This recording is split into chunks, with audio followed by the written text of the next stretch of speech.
ever feel it's the little things which somehow throw your life into a tailspin before you realize it? Take one little thing like a high school senior, or to pinpoint it, me, there in the coral sweater, an open-toed expression. Then little thing number 2, Jimmy Cushman, a classmate. Little thing number 3 is that bird brain in the shot rod, giving all us high school kids a bad name. That night, when Jimmy phoned to invite me to a movie, what he didn't know was that my father had seen another little thing in the evening paper, and because of it, told me I couldn't go out nights in any of the kids' cars. And you know what that meant. No dates until he changed his mind. Poor me. But the worst thing was what our school principal was threatening to do. Mr. Potter had announced if he had one more complaint about the kids driving, he'd be forced to do what other schools had done. Lock all cars in the school parking lot till after school every day. Well, we couldn't do anything right away because next day, Dad took me to Sacramento. And while he worked, I did some sightseeing. Still worried about Mr. Potter's warning until suddenly I spotted a sharp-looking sports job with a sign on it, which said something about a safety economy run. Naturally, I didn't know what that was, but I knew what the Flying Red Horse stands for. So, later that afternoon, when I bought a local paper and read that the runs were for high schools, I took off for the nearest phone booth, called the oil company, and asked if someone would explain a safety economy run to me. They connected me with Mr. Burton, Ray Burton, up from San Francisco to supervise the run. He said, even though he was about to leave, if I'd come right over, he'd explain it all to me. And was I ever glad I took him up. Start with, Miss King. We don't put on the runs. You youngsters do it all yourselves. All we do, with a lot of help from 3As and peace officer groups, like the Highway Patrol here in our state, is to show you how to organize a run, then you go ahead and do it. Oh, but who wins these runs? The driver with the best mileage? No, although mileage is very important, but these are also safety tests. That's why we donate trophies and the gasoline that's used. Well, how in the world do you figure the scores? You get your run organized first. When you're ready, we'll be around to explain it and give you the official observer's report forms. You know, each car carries an adult observer. Well, with an adult in the car, like a chaperone, it doesn't sound very exciting. Tell you what, I've got some color movies of runs they've held around the country. If you have the time, I'd love to show them to you. Well, I've got lots of time. Good.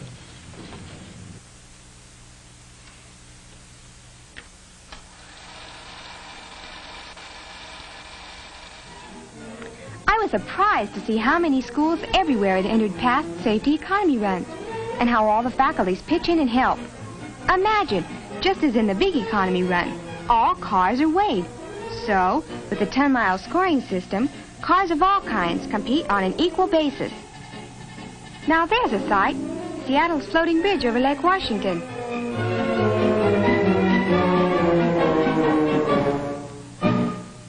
In Portland, a girl walked off with first-place honors. And here at Bakersfield, an engine is being given a last-minute performance check. And not only are the cars weighed, but the passengers are too. Under their scoring system, every last ounce counts. Well, no wonder Bakersfield had all those high-priced cars entered. This country looks richer than Texas. How about that flying red carpet?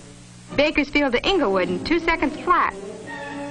And at the end of the run, the time is checked to make certain no car just crawls along to save a few drops of gas. Well, we whiz north again, where you can see how the cars are started at 1-minute intervals.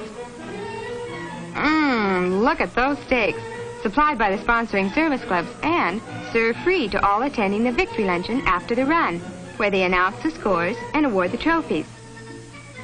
I was sold, and I knew Peninsula High could do the same thing and show our parents, Mr. Potter and the neighbors, that high school kids are good drivers. Mr. Burton invited me to see the Sacramento run next morning. Excitement? Believe me, it was as exciting as a football game. I guess I heard about and saw most everything there. The gasoline and oil are provided by the mobile gas people. And the safety checks, to make sure all cars are in top condition, as well as covered by insurance, are continued until the last car is started. Then, numbered stickers are pasted on, and the cars rolled into the street to line up for the start. At 9 o'clock sharp, the first car is sent off, and the next car is rolled up, in turn, to the starting line. There, the assistant starter tolls off the seconds until the next minute is up. And when they had all left, I went with Mr. Burton to drive around the 96-mile course. It was a real kick for me. But most of all, I couldn't wait to get back to San Francisco to see what I could do about whipping up some enthusiasm for a safety economy run of our own.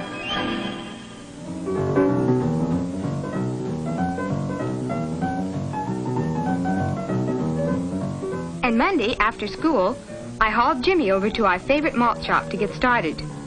Not only did I have Jimmy to try to sell, I had to compete with a jukebox and some music with a beat.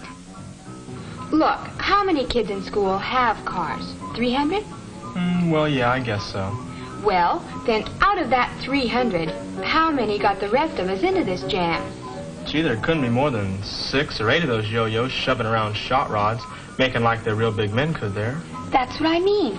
So if you were Mr. Potter... Thank you, ma'am. Well, if you were, and a lot of our bunch entered the run and got really good scores, wouldn't you think we're not all goof-offs like Ronnie and Tay and their gang that digs out every time they get into a car? Well, yeah. But if you can convince your father of that, then I'm with you. Good. Then let's start making a list of... Uh-oh. Okay, you're vice president of student council.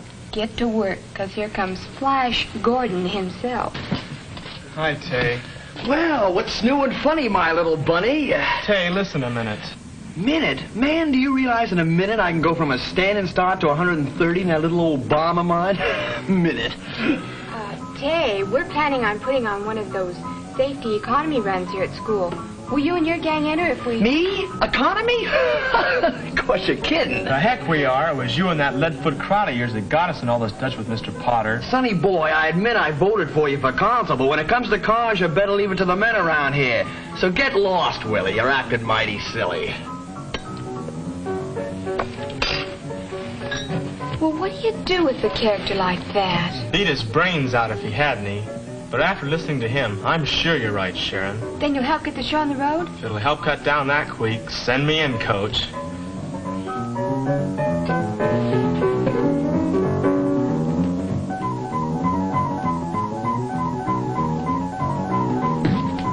Hey, Sharon, I got a whole committee. Oh, sure. After twisting my arm. And my wrist. Not me. I just came along because I think boys are fun. This is a run for automobiles, not boys, you know. Who's running? I just take my trusty shotgun and bang. But if I ever hit one, the game warden usually makes me throw him back in because he's too young. Okay, cut the clowning. Ladies and gentlemen, the meeting of the board of directors is called to order. With Jimmy only reluctantly agreeing to help, the work began. First, to auto shop to see the instructor, Mr. McCutcheon, and ask if he'd head up the faculty end. He said he would if Mr. Potter agreed. Mr. Potter? He was the principal who was threatening to lock up all the kids' cars. Well, seeing we needed some assistance, we called Mr. Burton, who had returned to his San Francisco office, and he agreed to talk to our principal.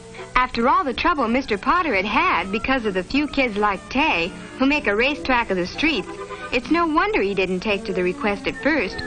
But after Mr. Burton gave him a few facts and figures, he said okay, and gave us permission for Mr. Burton, highway patrol officers, and me to address an assembly.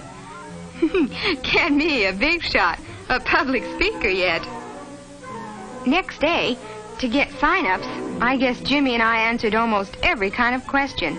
Like, a run is usually over a course of about 100 miles, which we'll lay out with the 3As and the highway patrol.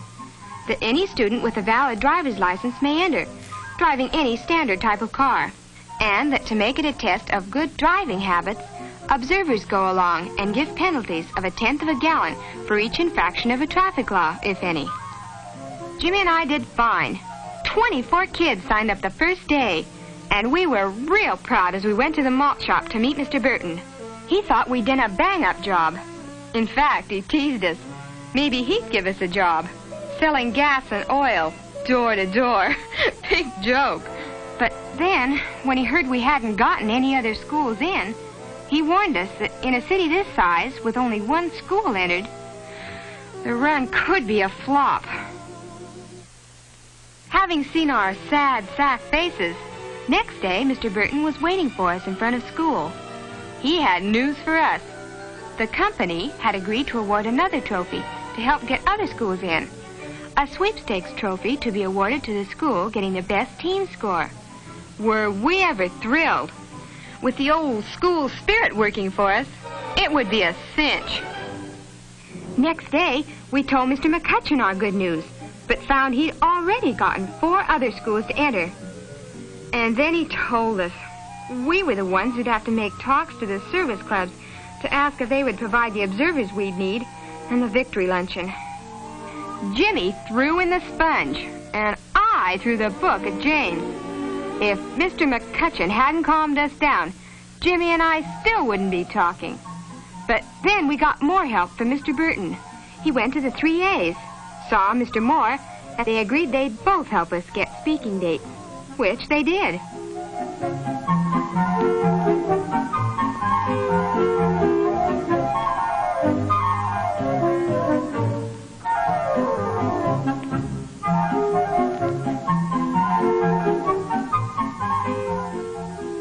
We both went over like a house afire, until I called on the chairman of another club to ask if I could address his next meeting. And, well, that's just about it, Mr. Scott.